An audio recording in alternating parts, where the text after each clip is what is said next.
Generally in the morning, if I go for a swim or a long workout, I need a lot of energy. But I don't want my stomach to be full when I'm going for an hour's swim in the lake. So what I do is I make a smoothie. Make sure your oat milk is sugar-free, non-GMO and sugar-free. I'll take a cup of oat milk.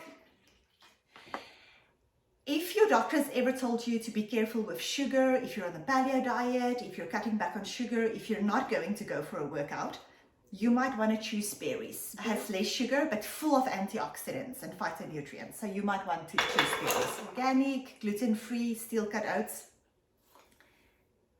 In my smoothie, you want protein in your smoothie. So you can choose nuts. This is an almond butter by Maranata. And then this is a coconut almond butter by Maranata. This protein powder I really like from Genuine Health. It's vegan, so it's dairy free.